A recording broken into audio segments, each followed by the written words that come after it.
Wangapi huko? Hebu niwaone hivi kwa hewa. Hebu nisalimieni hivi kwa hewa. Haya. Asa Marieta Nkoro Gloria Oroba. Mumesikia hiyo jina?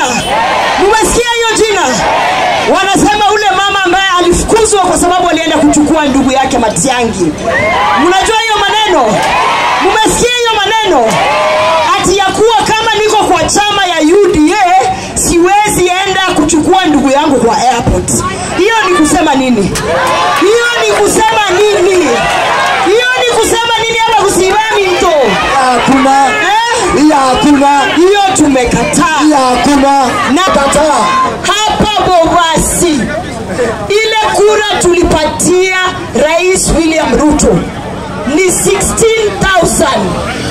Tebi ayase keusi 16,000. Tebi wiki 16,000. Na huko Kitutu kwa mtu ambaye anaitwa Jafet hata kufikisha hiyo kura. Huko South Mugirango kwa mtu anaitwa Osoro hata hiyo kura kama alipita na kura 2,000. Kwa hivyo sisi Bobasi hata tujawahi kuona president hapa. Mumemwona hapa? Hapana. Ametembea hapa Bobasi? Hapana. Ametembea kafika Nyacheki? Hapana. Hiyo ni madharau gani tunaonyeshwa sisi hapa watu wa Bobasi? Ikieke wose. Kwani kura yetu sisi hatukupiga kura? Si tulipiga kura? Na madharau wanatuonyesha ya nini?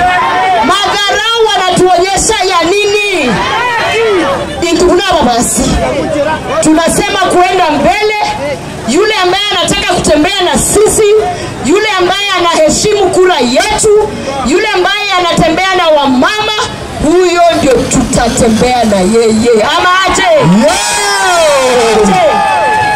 Nimeona kuna wamama wengine, Gosechi women rep, Gosechi senator, Gosechi usiku ndio wanatembea na sisi.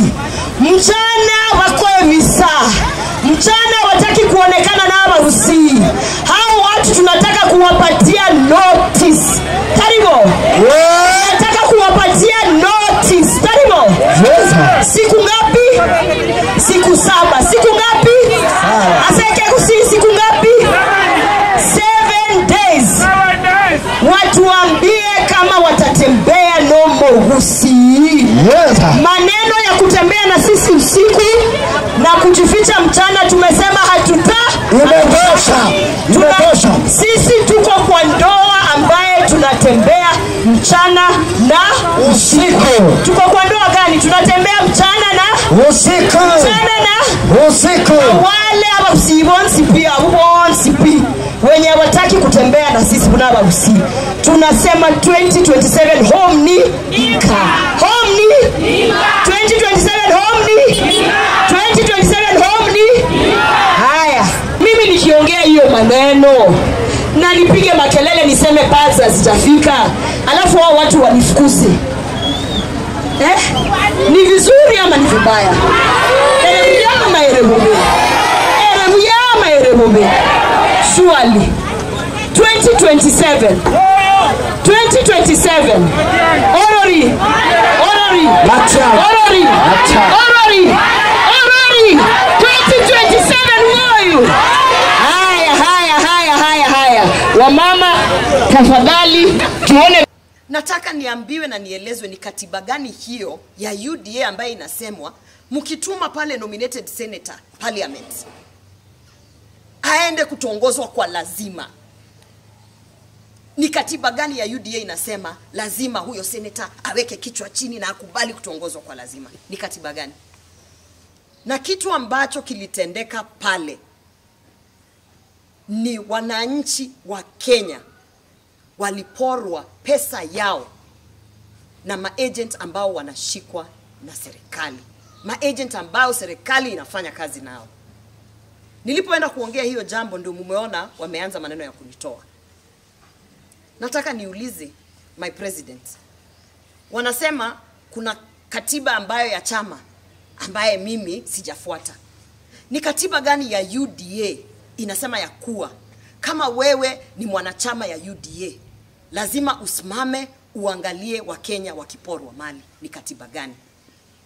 Ni katiba gani ya UDA inasema ya kuwa kama wewe ni mwana chama wa UDA ni lazima unyamaze kimya ukiangalia ile ahadi yote tulikuwa tumepatia wamama including sanitary pads, ukiona ni kama tulikuwa tunawadanganya? Katiba gani imesema kama mwanachama wa UDA utasimama na upige makofi kukiwa na corruption? Hiyo ni katiba gani? Nataka niambiwe. Bado sisi tuko ground, lakini Rais William Ruto, wacha nikuambie, vijana ambao wanakudanganya hapa Kisii County, kura zao zikishikanishwa hazifiki za Bobasi constituency. Makosa ambayo unafanya, hauangalii na hausikizi wale watu ambao wanakuambia ukweli. Waheshimiwa wamesimama hapa na wanasema ukweli. Bobasi constituency ya huku kanyaga, Bobasi constituency ya hujawahi kukanyaga. Kisii umekuja kupitia mara 10, hujawahi kukuja Bobasi constituency, lakini bado watu wa Bobasi walikuwa wanaangalia wakisema hii serikali labda itakuja itusaidie. Sijui kama bado hii ni ile serikali ambaye tulizunguka na wewe rais tukitafuta kura.